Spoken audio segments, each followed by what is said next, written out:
दोस्तों, मेरा नाम काव्या है और मेरी उम्र 21 साल है। शहर की तेज जिंदगी से थोड़ा ब्रेक लेने के लिए मैं इस बार अपने गांव आई थी। सुबह सुबह बस से उतरी तो ठंडी हवा ने जैसे मेरा स्वागत किया। मिट्टी की खुशबू, दूर तक फैले खेत, सब कुछ वैसा ही था जैसा बचपन में छोड़ कर गई थी। घर पहुंची तो दरवाजा खुला था, लेकिन अंदर कोई नहीं था। माँ और पापा खेत गए थे। मैं अपना बैग लेकर अंदर आई और आंगन में रखी चारपाई पर बैठ गई। तभी मेरी नज़र सामने वाले घर की छत पर गई। वहां कोई खड़ा था। वो धीरे धीरे सीढ़ियों से नीचे उतरा और मेरी तरफ आने लगा। जैसे जैसे वो पास आया, मेरा दिल थोड़ा तेज धड़कने लगा। चेहरा जाना पहचाना था, लेकिन पहले से अलग। इतने सालों बाद याद आई गांव की, उसने हल्की मुस्कान के साथ कहा। मैंने गौर से देखा। तुम निखिल? वो हंस पड़ा। चलो, पहचान तो लिया। निखिल, बचपन का दोस्त। हम साथ खेलते थे, स्कूल जाते थे। लेकिन फिर मैं शहर चली गई और सब कुछ पीछे छूट गया। तुम बहुत बदल गए हो, मैंने कहा। तुम भी, उसने जवाब दिया, लेकिन एक चीज नहीं बदली, तुम्हारी मुस्कान। मैं हल्का सा शर्मा गई और नजरें झुका लीं। दिन धीरे धीरे बीतने लगे। मैं गांव के माहौल में फिर से ढलने लगी। सुबह की चाय, आंगन में बैठना और शाम को खेतों की तरफ टहलना, सब कुछ सुकून देने वाला था। निखिल अब अक्सर मिलने आने लगा था, कभी कोई बहाना लेकर, कभी बिना वजह। एक शाम हम दोनों गांव के बाहर पुराने बरगद के पेड़ के पास बैठे थे। सूरज ढल रहा था और आसमान हल्का नारंगी हो गया था। याद है हम यहाँ झूला डालते थे? उसने पूछा। मैं मुस्कुराई। और तुम हर बार गिर जाते थे? अब नहीं गिरता, उसने मेरी तरफ देखते हुए कहा। अब संभलना सीख गया हूं। उसकी बात में कुछ अलग सा मतलब था। मैं समझ तो रही थी, लेकिन अनदेखा कर रही थी। अगले दिन गांव में एक छोटा सा मेला लगा था। चारों तरफ रौनक थी, बच्चों की हंसी, ढोल की आवाज और मिठाइयों की खुशबू। मैं भी मेला देखने गई। भीड़ में अचानक किसी ने मेरा हाथ पकड़ लिया। मैं चौंकी, लेकिन जब पीछे मुड़ी तो वो निखिल था। भीड़ में खो जाओगी, उसने कहा। उसका हाथ पकड़ने का तरीका अलग था, मजबूत लेकिन सुकून देने वाला। हम दोनों साथ साथ मेला घूमते रहे। उसने मुझे चूड़ियां दिलाईं और जब मैंने मना किया तो बोला, इतने सालों बाद आई हो, इतना तो हक बनता है मेरा। मैं कुछ नहीं बोली, बस मुस्कुरा दी। रात को घर लौटकर मैं छत पर आ गई। आसमान में तारे चमक रहे थे। मैं चुपचाप उन्हें देख रही थी। तभी पीछे से आवाज आई, नींद नहीं आ रही? मैंने मुड़कर देखा। निखिल था। तुम यहाँ? मैंने हैरानी से पूछा। तुम्हें देखने आ गया, उसने सहजता से कहा। हम दोनों छत पर बैठ गए। कुछ देर खामोशी रही, लेकिन वो खामोशी अजीब नहीं थी, सुकून भरी थी। काव्या, उसने धीरे से कहा, क्या तुमने कभी सोचा है, अगर तुम गांव से कभी गई ही न होती तो? मैंने उसकी तरफ देखा। उसकी आंखों में एक सच्चाई थी। शायद सब कुछ अलग होता ही, मैंने कहा। वो हल्का सा मुस्कुराया। शायद हम भी। दिल की धड़कन अचानक तेज हो गई। हवा थोड़ी ठंडी हो गई थी। उसने धीरे से कहा, तुम्हें ठंड लग रही है? मैंने सिर हिलाया। उसने अपनी शॉल उतारकर मेरे कंधों पर रख दी। उस पल कुछ बदल गया था, बिना कुछ कहे। उस रात मैं सो नहीं पाई। निखिल की बातें, उसकी आंखें, उसका साथ, सब मेरे मन में घूम रहा था। क्या ये सिर्फ दोस्ती थी या कुछ और? मुझे खुद समझ नहीं आ रहा था। लेकिन एक बात साफ थी, इस बार गांव आना सिर्फ एक छुट्टी नहीं था, कुछ नया शुरू हो चुका था। सुबह की पहली किरण खिड़की से अंदर आई तो मेरी आंख खुली, लेकिन मन अब भी रात की बातों में उलझा था। निखिल की आवाज, उसका पास बैठना, सब कुछ जैसे अभी भी मेरे आसपास ही था। मैं जल्दी से उठी और आंगन में आ गई। माँ चाय बना रही थी। आज जल्दी उठ गई? उन्होंने पूछा। मैंने मुस्कुराकर कहा, बस नींद खुल गई। लेकिन सच्चाई ये थी कि नींद पूरी हुई ही नहीं थी। दिन की शुरुआत तो सामान्य थी, लेकिन मेरा ध्यान हर थोड़ी देर में भटक जाता। कभी दरवाजे की तरफ, कभी छत की तरफ, जैसे कोई आने वाला हो। दोपहर तक निखिल नहीं आया। मैंने खुद को समझाया, क्यों इंतजार कर रही हूं मैं? लेकिन दिल मानने को तैयार नहीं था। शाम को मैं अकेले ही खेतों की तरफ निकल गई। हवा में ठंडक थी और दूर तक हरियाली फैली थी। मैं उसी बरगद के पेड़ के पास जाकर बैठ गई। कुछ देर बाद पीछे से कदमों की आहट आई। आज अकेले? आवाज जानी पहचानी थी। मैंने मुड़कर देखा, निखिल था। तुम आज आए नहीं, मैंने बिना सोचे कह दिया। वो हल्का सा मुस्कुराया। तुम्हें इंतजार था? मैं चुप हो गई। जवाब तो था, लेकिन शब्द नहीं थे। वो मेरे पास आकर बैठ गया। काव्या, उसने धीरे से कहा, कल जो मैंने पूछा था, उसका जवाब मिला? मैंने उसकी तरफ देखा, फिर नजरें हटा लीं। हर सवाल का जवाब तुरंत नहीं मिलता, मैंने कहा। वो मुस्कुराया। ठीक है, मैं इंतजार कर सकता हूं। उसकी बात सुनकर दिल में एक अजीब सा सुकून आया। हवा चल रही थी, मेरे बाल चेहरे पर आ रहे थे। उसने बिना कुछ कहे धीरे से मेरे बालों को हटाया। मैं एक पल के लिए ठहर गई। उसका स्पर्श बहुत हल्का था, लेकिन असर गहरा। तुम बदल गई हो, उसने कहा। कैसे? मैंने पूछा। पहले हर बात खुलकर कह देती थी, अब छुपाने लगी हो। मैंने हल्की सी मुस्कान के साथ कहा, शायद अब समझदार हो गई हूं। वो हंसा। या फिर दिल की बात छुपाना सीख गई हो? मैं कुछ नहीं बोली। कुछ देर हम दोनों खामोश बैठे रहे। फिर उसने धीरे से कहा, मैंने कभी सोचा नहीं था कि तुम वापस आओगी, और जब आई हो तो सब कुछ फिर से शुरू हो जाएगा। मैंने उसकी तरफ देखा। सब कुछ पहले जैसा नहीं हो सकता। क्यों? उसने तुरंत पूछा। क्योंकि हम पहले जैसे नहीं रहे, मैंने कहा। उसने मेरी आंखों में देखा। लेकिन जो महसूस होता है वो तो वही है ना? दिल फिर से तेज धड़कने लगा। मैंने नजरें झुका लीं। अचानक दूर से बादलों की आवाज आई। मौसम बदलने लगा था। चलो, बारिश आने वाली है, उसने कहा। हम दोनों जल्दी जल्दी गांव की तरफ चलने लगे। रास्ते में हल्की बूंदें गिरने लगीं। मैं फिसलते फिसलते बची। तभी उसने मेरा हाथ पकड़ लिया। इस बार उसका हाथ पहले से ज्यादा मजबूत था। हम दोनों रुक गए। बारिश तेज हो चुकी थी। चारों तरफ सिर्फ पानी की आवाज, और हम दोनों एक दूसरे के सामने। काव्या, उसने धीरे से कहा। मैंने उसकी तरफ देखा। उसकी आंखों में वो बात थी जो शब्दों में नहीं कही जा सकती। अगर मैं कहूं कि मुझे तुम्हारा साथ अच्छा लगता है, सिर्फ दोस्त की तरह नहीं, उसने धीरे से कहा। दिल जैसे रुक सा गया। बारिश की बूंदें चेहरे पर गिर रही थीं, लेकिन उस पल मुझे कुछ महसूस नहीं हो रहा था, सिर्फ उसकी बात। मैंने धीरे से कहा, निखिल, ये सब इतना आसान नहीं है। मुझे आसान नहीं चाहिए, उसने तुरंत जवाब दिया। बस सच चाहिए। कुछ पल के लिए सब थम गया। फिर मैंने उसकी तरफ देखा। मुझे समय चाहिए। वो मुस्कुराया। मैंने कहा ना, मैं इंतजार कर सकता हूं। बारिश थोड़ी हल्की हुई। हम दोनों धीरे धीरे गांव की तरफ वापस चलने लगे। लेकिन अब सब कुछ पहले जैसा नहीं था। कुछ बदल चुका था, दिल में, ख्यालों में, और शायद हमारे बीच भी। उस रात फिर नींद नहीं आई, लेकिन इस बार वजह अलग थी। अब सवाल नहीं थे, बस एहसास था। और वो एहसास धीरे धीरे गहराता जा रहा था। अगली सुबह मौसम बदला बदला सा था। रात की बारिश के बाद गांव की मिट्टी से एक मीठी खुशबू उठ रही थी। मैं आंगन में खड़ी थी, हाथ में चाय का कप, लेकिन नजरें बार बार उसी रास्ते पर जा रही थीं जहां से निखिल आता था। दिल अब मान चुका था, इंतजार है और किसी खास का है। थोड़ी देर बाद वो सच में आ गया। आज तो बहुत जल्दी उठ गई, उसने मुस्कुराते हुए कहा। मैंने हल्के से जवाब दिया, तुम भी तो आ गए। हम दोनों कुछ पल के लिए चुप हो गए, लेकिन इस बार खामोशी में झिझक थी और एक मीठा सा एहसास भी। चलो, आज तुम्हें एक जगह दिखाता हूं, उसने कहा। कहाँ? मैंने पूछा। सरप्राइज है, उसने आंख दबाकर कहा। हम दोनों गांव से थोड़ा दूर एक छोटे से रास्ते पर चलने लगे। चारों तरफ हरियाली थी, पेड़ों से टपकती पानी की बूंदें और ठंडी हवा। कुछ देर बाद हम एक छोटी सी पहाड़ी पर पहुंचे। वहां से पूरा गांव दिखाई दे रहा था, छोटे छोटे घर, खेत और दूर बहती नदी।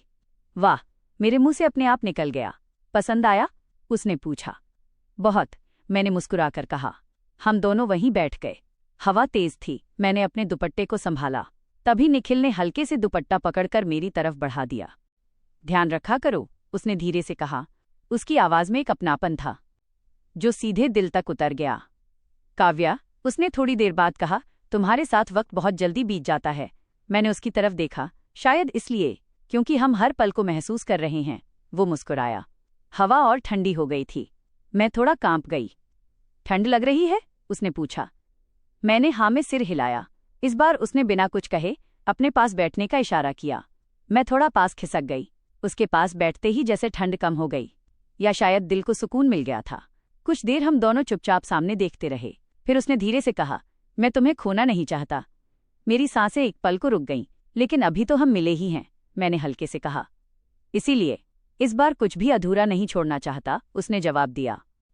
मैंने उसकी तरफ देखा। उसकी आंखों में सच्चाई थी और एक डर भी। अगर मैं कहूं कि मुझे भी तुम्हारा साथ अच्छा लगता है, मैंने धीरे से कहा। वो एकदम मेरी तरफ देखने लगा। सच? उसकी आवाज में हल्की सी खुशी थी। मैंने मुस्कुराकर कहा, हाँ। लेकिन धीरे धीरे उसने हल्के से मेरा हाथ थाम लिया। इस बार मैंने हाथ नहीं हटाया। उसका स्पर्श बहुत साधारण था, लेकिन उस पल बहुत खास। तो ये शुरुआत है? उसने पूछा। मैंने आसमान की तरफ देखा, फिर उसकी तरफ। शायद हाँ, नीचे गांव में कहीं से मंदिर की घंटी की आवाज आई। माहौल और भी शांत हो गया। हम दोनों वहीं बैठे रहे, हाथों में हाथ लिए, बिना कुछ कहे। कभी कभी शब्दों की जरूरत नहीं होती, कुछ रिश्ते बस महसूस होते हैं। वापस लौटते वक्त रास्ता थोड़ा फिसलन भरा था। मैं फिर से फिसलने लगी, लेकिन इस बार उसने मुझे संभाल लिया। अब तो संभालना मेरी आदत बन जाएगी, उसने हंसते हुए कहा। मैं भी मुस्कुरा दी, और शायद मुझे भी इसकी आदत हो जाएगी। उस दिन के बाद सब कुछ थोड़ा बदल गया। अब हमारी बातें और गहरी हो गई थीं, मुस्कानें और सच्ची, और दिल का रिश्ता थोड़ा और मजबूत। रात को मैं छत पर खड़ी थी, आसमान में तारे चमक रहे थे। फोन में एक मैसेज आया, निखिल, आज का दिन याद रहेगा। मैंने जवाब दिया, मुझे भी। कुछ पल बाद फिर मैसेज आया, गुड नाइट। काव्या, मैंने हल्की मुस्कान के साथ लिखा, गुड नाइट। उस रात नींद आई, लेकिन चेहरे पर मुस्कान के साथ, क्योंकि अब ये सिर्फ यादें नहीं थीं, एक खूबसूरत शुरुआत थी। अगले कुछ दिन जैसे पंख लगाकर उड़ने लगे। हर सुबह एक नई खुशी लेकर आती और हर शाम किसी मीठी याद में बदल जाती। अब निखिल का आना कोई इत्तेफाक नहीं था, वो मेरी दिनचर्या का हिस्सा बन चुका था।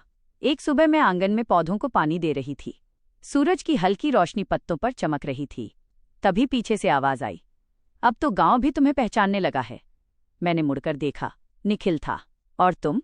मैंने मुस्कुराकर पूछा। मैं तो पहले से पहचानता हूं, उसने हल्के से कहा। उस दिन उसने कहा, शाम को तैयार रहना, कहीं चलना है। कहाँ? मैंने पूछा। इस बार सच में सरप्राइज है, उसने हंसते हुए कहा। शाम को मैं तैयार होकर बाहर आई। आसमान हल्का नीला था और हवा में ठंडक थी। निखिल पहले से ही बाहर खड़ा था। चलें? उसने पूछा।